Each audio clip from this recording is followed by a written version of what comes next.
Nah, umpama ya kita baca surah Al-Alaq, wasjud waqtarib. Nah, ambil posisi langsung. Entar dulu, ambil posisi. Nah, ya kan ya.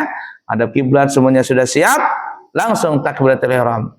Allahu Akbar. Niat dalam hati tadi, aku niat sujud tilawah. Langsung sujud. Allahu Akbar. Sekali kan ya? Mau bacaan boleh. Langsung duduk tasyahud akhir. Allahu Akbar. Tidak usah pakai gitu-gitu, langsung saja. Langsung Assalamualaikum warahmatullah. Assalamualaikum warahmatullah. Udah dipaham? Ini kalau kita ngambil posisi dari berdiri.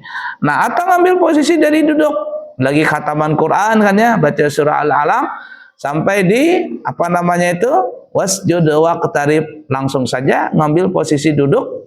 Ya, boleh begitu, boleh duduk iftirash, terserah saja. Allahu Akbar. Nah, gitu ya, sekali baru sujud. Allahu Akbar. Ya, langsung duduk. Allahu Akbar. Assalamualaikum warahmatullah. Assalamualaikum warahmatullah. Mudah dipaham? Ini sujud tilawah yang dikerjakan di luar salat. Ya. Ada pertanyaan dulu kira-kira? Pertanyaan?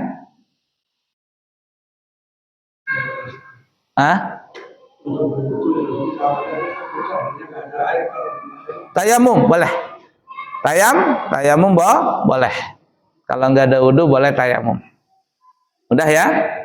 Ada lagi? Nggak ada.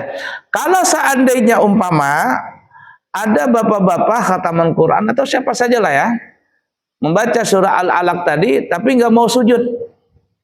Tidak mau sujud. Atau tidak berudu. Jadi nggak bisa sujud. Ya, kalau yang pertama memang nggak mau sujud. Aduh, malasnya sujud. Atau mau sujud tapi belum berudu. Masa berudu lagi? Malas lagi katanya, kedinginan. Maka boleh tidak sujud tilawah, tetapi diganti dengan membaca al-baqiyatus salihat. Yaitu membaca 4 kali subhanallah walhamdulillah wa la ilaha illallah wallahu akbar, subhanallah walhamdulillah wa la ilaha illallah wallahu akbar, subhanallah walhamdulillah wa la ilaha illallah wallahu akbar, subhanallah walhamdulillah wa la ilaha illallah wallahu akbar. Ditutup la haula wa la quwata illa billahil aliyyil azim. Kalau mau ditambah fi kulli lahdatin abada adada khalqi wa ridha nafsi wa zinata arsy wa midada kalimati juga boleh. Boleh. Nah, kalau kita membaca al-baqiyatus shalihat tadi sebanyak 4 kali, kita tidak mau sujud tapi baca itu, maka kita sudah dikatakan sujud tilawah.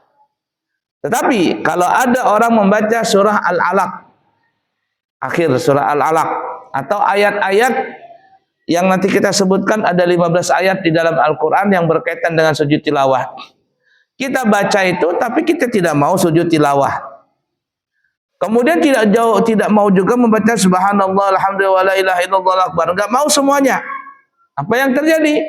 Maka kita kena sanksi makruh. Makruh. Apa arti makruh? Enggak berdosa, cuman Allah enggak suka aja. Ibarat kata itu sombong banget, nggak mau dikasih pahala, nggak mau gitu loh ya. Ini pahala nih nah, tapi kita nggak mau. Ya, kayak kita tuh banyak pahala. Nah, jadi hukumnya makruh seperti itu. Udah dipaham kira-kira? Baik, lanjut silakan. Perhatian. Adapun kalau di dalam sholat maka syaratnya hanya sujud saja. Nah, kalau di dalam sholat itu tidak perlu pakai apa namanya itu yang lainnya itu yang kita sebutkan 7 rukun tadi itu, nah tidak perlu, ya langsung saja sujud. Kenapa? Karena dia masuk dalam ruang lingkup sholat, di dalam sholat, jadi langsung aja sujud. Nah, tidak perlu pakai niat. Kalau di luar sholat tadi sujud tilawah pakai niat, aku niat sujud tilawah. Tapi kalau dalam sholat tidak perlu pakai niat, walaupun nanti ada beda pendapat. Sebagian ada yang mengatakan pakai niat juga kalau mau sujud tilawah. Tapi kalaupun nggak pakai niat langsung saja sujud, maka itu sudah dianggap sah. Mudah dipaham kira-kira? Dan kalau seandainya nih ya, ada orang membaca surah yang berkaitan dengan ayat sajadah. baik dia jadi imam ataupun salat sendiri. Tapi ketika membaca ayat tilawah tadi, dia tidak mau sujud tilawah. Tidak mau sujud tilawah. Apa yang terjadi? Makruh juga dia. Makruh. Ya tadi sok banget sih dikasih pahala nggak mau. Nah ini banyak terjadi di antara kita imam-imam nih ya. Imam-imam ada seperti itu. Ketika membaca surah Al-Alaq tiba-tiba nggak mau sujud tilawah. Ya, nggak mau sujud tilawah. Dan sujud tilawah ini kalau di salat tadi tidak mesti di subuh Jumat. Salat apapun, mau wajibkah, mau sunnahkah, ketika kita membaca ayat yang berkaitan ayat tilawah, maka kita sujud tilawah. Kami di pesantren, alhamdulillah, kalau kami mimpin jamaah itu biasanya kami rakaat pertama 1 halaman, rakaat kedua 1 halaman. Jadi dalam satu salat itu 1 lembar, 1 lembar Quran, 1 lembar Quran. Nah, ketika sampai ayat tilawah, kami akan beritahukan kepada santri. Jadi kata kami nanti di rakaat pertama ada sujud tilawah, ya, atau nanti pas rakaat kedua ada sujud tilawah. Nah ya, jadi paham nih santri nih. Ketika nanti kami sujud tilawah, baik rakaat pertama atau rakaat kedua, santri nggak kaget-kaget lagi. Nah begitu juga kami sarankan di sini ya, jemaah di sini nanti kalau seandainya ingin mengadakan sujud tilawah di sholat subuh hari Jumat, maka diberitahukan ke jamaah dulu, karena mungkin ada jamaah yang kurang paham. Jadi kasih tahu dulu nanti kita ada sujud tilawah Bapak Ibu. Nah, kebetulan kita sudah pernah belajar dan sudah belajar, maka kita tinggal praktekkan saja lagi. Nah, itu diberitahukan kepada jamaah. Kenapa? 1, supaya jamaah ini bersiap-siap, karena ini surahnya panjang. Ya, jangan ngomel nanti. Ya, ini surahnya panjang. Kemudian yang kedua, supaya makmum juga nggak kaget kalau ada sujud tilawah, karena ada orang nggak ngerti sujud tilawah, sujud tilawah. Yang ketiga ya tadi mempersiapkan kaki supaya tahan berdiri, karena lama ya, terkadang lama. Ya lah kulihal diberitahukan. Ada pernah kejadian seseorang dia datang ke satu ulama ya, saya anggaplah ulama. Kebetulan saya hadir juga di situ karena habis acara kemudian ada di jamuan makan di rumahnya si ulama ini. Di Balikpapan, saya tidak sebutkan orangnya dan di mana. Jadi ketika kumpul begitu di rumahnya lagi ramah tamah begitu, adalah jamaah dari Kampung Baru atau dari mana begitu ya. Nah, dia langsung cerita tentang masalah dia salat subuh kepada si ulama ini, kepada si guru ini. Katanya itu saya tuh kemarin salat subuh di salat 3 rakaat. Kata dia, saya salat subuh itu 3 rakaat, imamnya itu salah-salah, saya marah-marah itu imam kok salat subuh 3 rakaat. Saya curiga ini. Si ulama ini diam saja begitu kan ya, karena orang ini menceritakan curhat dengan sambil emosi. Itu apa itu imam itu salat subuh 3 rakaat apa gitu kan. Dia ceritakan curhat kepada si ulama ini. Si ulama ini diam aja. Ini saya curiga nih, jangan-jangan salat subuh Jumat ini kata saya nih. Jadi saya tanya lagi, maaf Pak kata saya, itu salat apa? Salat subuh. Salat subuhnya hari apa? Hari Jumat. Wah curiga saya ini, jangan-jangan sujud tilawah ini. Kata saya itu salatnya 3 rakaat. Yakin 3 rakaat? Yakin katanya dia. Nah, bahasa saya tambahin ya. Kata saya itu yang rakaat pertama itu cuman sujud aja atau ada ruku ada apa? Sujud aja katanya. Oh, berarti kata saya itu sujud tilawah. Sujud tilawah. Bapak tahu nggak sujud tilawah? Nggak tahu katanya. Nah, itu sunnah Pak kalau subuh Jumat. Tapi karena dia sudah kudung marah, curhatnya sambil ngomel-ngomel dengan ulama. Kemudian kalau dia mengalah malu gitu kan ya, lalu apa dia? Ngeles lagi. Maunya itu kalau orang yang sholat begitu kasih tahu dulu jamaah. Kalau ada sujud tilawah atau sujud sejadah biar kita ini nggak salah-salah katanya. Kata saya sebenarnya sampean yang kurang jauh belajarnya. Kalau seandainya belajarnya jauh, mainnya jauh, pasti paham itu. Karena di Balikpapan ini kalau kita sholatnya jauh, maksudnya itu main masjidnya kita jauh, bukan satu masjid saja. Banyak di subuh Jumat itu imam-imam yang melaksanakan sholat subuh Jumat dengan membaca ayat Alif Lam Sajadah dan sujud tilawah. Mungkin orang ini nggak pernah keluar kampung, jadi sholatnya seumur-umur di musolanya aja dia. Akhirnya pas tiba-tiba melakukan itu imamnya bingung aja dia. Nah, begitulah juga saya sarankan di sini, laksanakanlah sholat subuh Jumat itu pakai sujud tilawah. Nanti cari di Google sholat surah Alif Lam Sajadah, keluar nanti dia. Kemudian pergi ke percetakan, dicetak. Ya ukuran yang sedang saja, ya terserah saja lah. Ukuran sebesar ini boleh nih lah. Nah ya, sebesar meja ini nanti dikasih bingkai, pasang situ. Nanti suruh imamnya kalau subuh Jumat baca itu Pak. Tidak mesti tiap hari Jumat.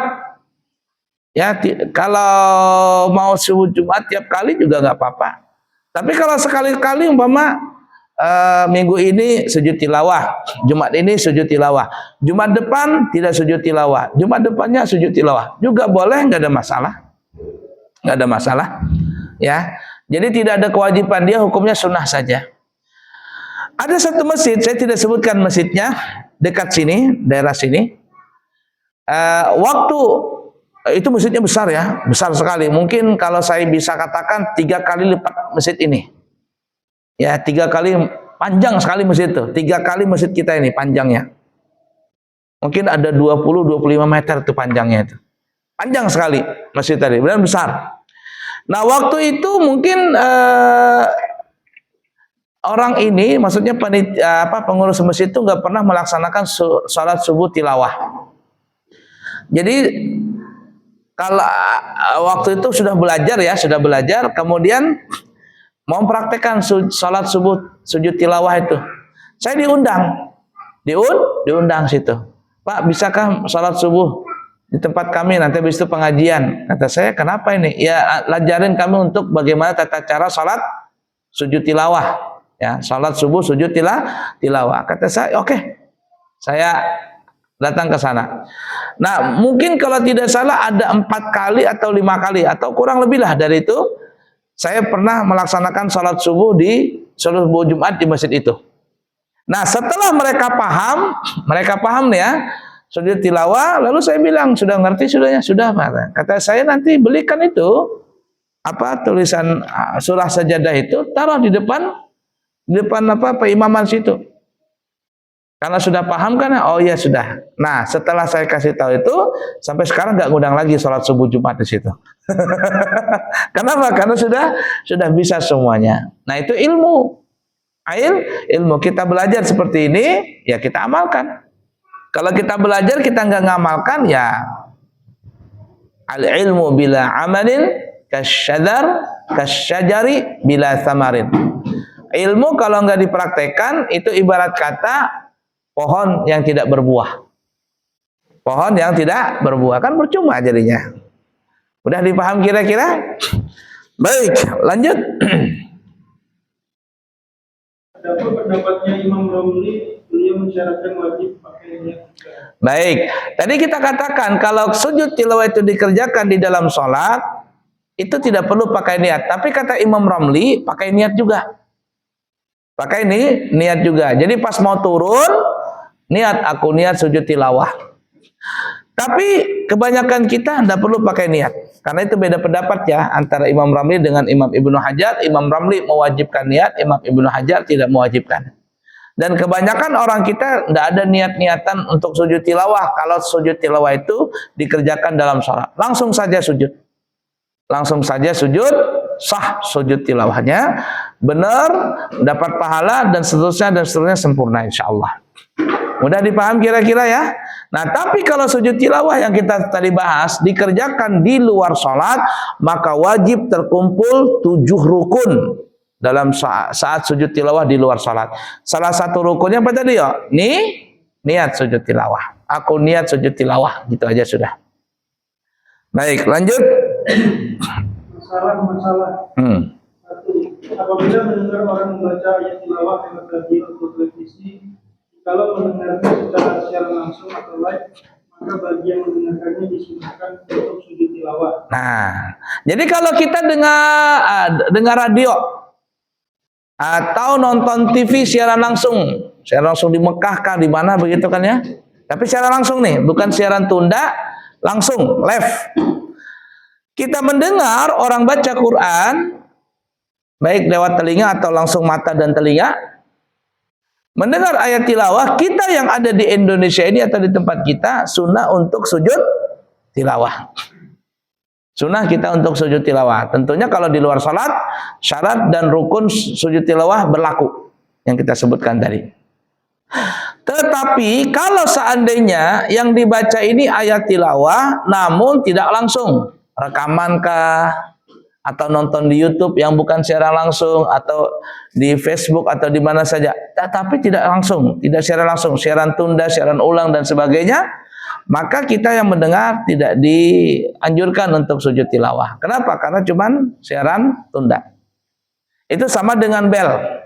Tahu bel?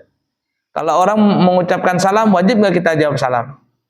Wajib nggak? Yang mengucapkan sunnah, yang menjawab wajib. Assalamualaikum, waalaikumsalam warahmatullahi wabarakatuh.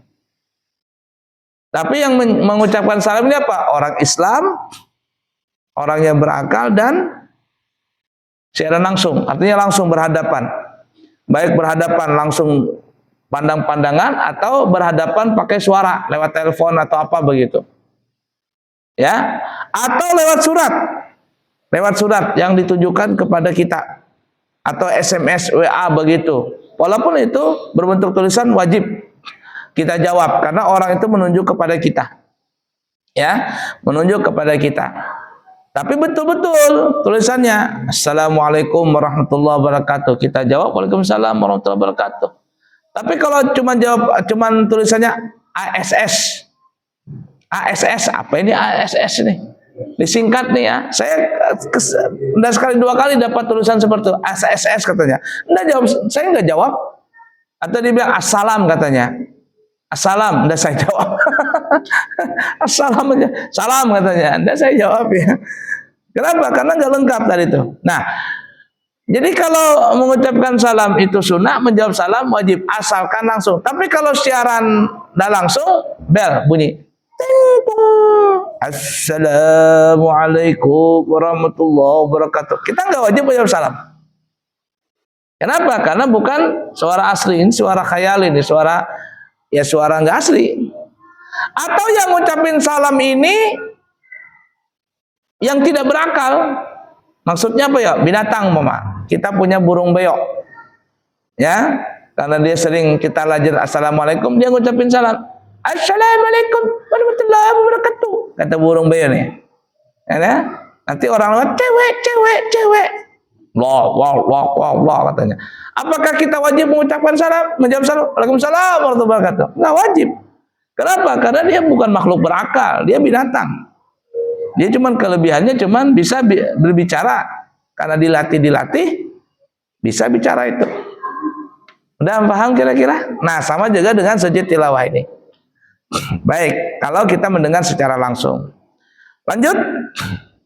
Dua, kalau makmum tidak mengetahui dengan sujud tilawah imam, kecuali ketika imam sudah bangkit kembali dari sujud tilawahnya, maka bagi sang makmum tidak ada juga untuk sujud tilawah, melainkan dia menunggu imam saja di waktu berdirinya dan meneruskan sholatnya bersama imam. Baik, salat subuh Jumat umpama, subuh Jumat. Masya Allah, imamnya sujud tilawah nih, membaca ayat tilawah. Tiba-tiba mikrofon mati atau mati lampu atau apalah, sedangkan jamaah membeludak, ya, membeludak ke belakang umpama. Imam sujud tilawah, yang di luar itu nggak ngerti, yang di dalam sujud tilawah, yang di luar nggak, karena nggak dengar, jadi nggak tahu apakah yang dikerjakan imam ini. Dan setelah imam bangkit, baru sadar, oh imam sujud tilawah toh. Apa yang terjadi? Maka sang makmum tidak perlu sujud tilawah. Tidak perlu sujud tilawah. Dan ini sering terjadi ya. Ini sebenarnya bukan tidak tahu, tapi karena nggak belajar jadi nggak paham. Kalau kita sholat di Mekah atau di Madinah nih ya, pas hari Jumat, subuh Jumat tuh, terkadang Imam Masjidil Haram atau Imam Masjid Nabawi itu membaca surat Alif Lam Sajadah. Ketika imam sujud tilawah, Allahu Akbar, itu banyak sekali orang nggak ngerti itu. Terutama yang saya lihat itu kayak orang India, orang apa tuh. Jadi ketika imam sujud tilawah, dia bukan sujud tilawah, dia ruku. Dia ruku, Allahu Akbar. Imam sujud, dia ruku. Nah ketika Allahu Akbar, imam bangkit, bingunglah dia. Kok nggak sami Allahu liman hamidah nih? Kan kalau bangkit dari ruku sami Allah liman hamidah. Kok imam nggak sami Allah liman hamidah? Allahu Akbar. Ketika imam membaca sambungan ayat, tatajafa junubuhum 'anil madaji'i yad'una rabbahum sampai akhir surah. Baru sadar ini bahwa tadi adalah bukan ruku tetapi sujud tilawah. Tapi makmum nggak sadar atau makmum nggak belajar atau nggak paham dan sebagainya. Ketika imam sudah bangkit berdiri, maka sang makmum tidak disunahkan untuk sujud tilawah. Mudah dipaham kira-kira? Baik, lanjut. Apabila sang makmum mengetahui imam sujud tilawah sebelum imam bangkit dari sujudnya, maka bagi sang makmum diwajibkan untuk sujud tilawah. Tetapi jikalau sang imam sudah mengangkat kepalanya hendak bangkit berdiri, sedang sang makmum belum selesai kepalanya ke tempat sujud, maka bagi sang makmum tidak usah melanjutkan sujudnya, melainkan dia kembali berdiri untuk melanjutkan sholatnya beserta imam. Baik, kalau seandainya makmum ini nggak sadar, kira ini makmum ruku, Allahu Akbar, ternyata imam sujud tilawah, dan dan makmum baru memahami atau mengerti bahwa imam ini sujud tilawah pada saat imam sudah sujud. Pada saat imam sudah sujud, apa yang dilakukan oleh makmum? Maka makmum mesti ikut sujud tilawah. Asalkan apa ya? Asalkan sang imam belum mengangkat kepalanya dari sujud. Kalau seandainya imam sudah mengangkat kepala, makmum mau turun, makmum turun, imam bangkit kayak timbangan. Kau tahu kayak timbangan? Nget begitu. Ketika imam sudah mengangkat kepala dari sujud tilawahnya, makmum mau turun sujud tilawah, makmum tidak usah sujud tilawah, langsung naik lagi, Allahu Akbar begitu. Mudah dipaham kira-kira? Baik, lanjut. Ya, bagi imam yang dianjurkan untuk tidak sujud tilawah di dalam sholat yang tidak disunahkan berjaring, seperti sholat zuhur dan sholat asar. Nah, stop dulu. Kalau sholat zuhur, sholat asar berjamaah nih, imamnya rakaat pertama atau rakaat kedua membaca surah Al-Alaq. Itu kan nggak nyaring tuh. Sampailah dia di akhir surah wasjudu waqtarib. Maka imam jangan sujud tilawah. Kenapa? Kalau imam sujud tilawah bingung makmum. Ini apa? Salat apa ini? Sujud apa? Kan bingung tuh. Nah, jadi intinya sujud tilawah ini berjamaah tadi apabila imam membaca di salat bernyaring di rakaat pertama atau rakaat kedua. Bacaannya bernyaring. Kalau pelan dosa. Nanti bikin heboh jamaah di belakang. Allahu Akbar kata imam. Bingunglah makmum. Ini ruku, sujud syukur, sujud apa ini? Sujud sahwi kah? Bingung makmum. Nah, jadi tidak usah membaca ayat tilawah, atau kalau seandainya terbaca juga tidak perlu sujud tilawah. Mudah dipaham kira-kira? Baik, lanjut. Kalau dia membaca ayat tilawah di dalam sholatnya karena bisa menjadikan para makmum bingung atau gelisah. Gelisah, paham ya? Bingung atau gelisah. Lanjut. Tetapi bagi sang imam dianjurkan untuk sujud tilawah selesai sholatnya apabila tidak terlalu lama jaraknya antara sholat dan sujud, dan tidak terlalu lama jaraknya maka tidak disunahkan untuk sujud tilawah. Nah itu tuh. Tapi bagi sang imam, kalau seandainya setelah selesai salam, maka sang imam ini boleh sujud tilawah. Tapi sujud tilawahnya bukan di dalam sholat, tetapi di luar sholat. Itu pun untuk dirinya sendiri, tanpa ngajak-ngajak jamaah, untuk dia sendiri. Kemudian itu pun juga jaraknya tidak terlalu lama. Kalau seandainya terlalu lama antara ayat tilawah yang dia baca dengan salam, maka tidak disunahkan lagi untuk sujud tilawah. Udah dipaham kira-kira? Ya kalau mau enak gak usah sujud tilawah sama sekali. baik di dalam salat ataupun setelah salam. Ini kalau salatnya sambil suara pelan. Ada lagi? Tetapi pendapat Imam Ibnu Qasim, beliau berkata sujud tilawah masih disunahkan walaupun jarak antara salat dan sujud terlalu lama. Nah, kalau Imam Ibnu Qasim sujud tilawah setelah salam bagi imam saja, walaupun jarak antara ayat yang dia baca dengan sujud tilawah itu lama. Kata Imam Ibnu Qasim, tidak apa-apa, boleh sujud tilawah, khusus bagi sang imam saja. Habis? Nah, cukup dulu. Insyaallah kita sambung lagi di kesempatan yang akan datang.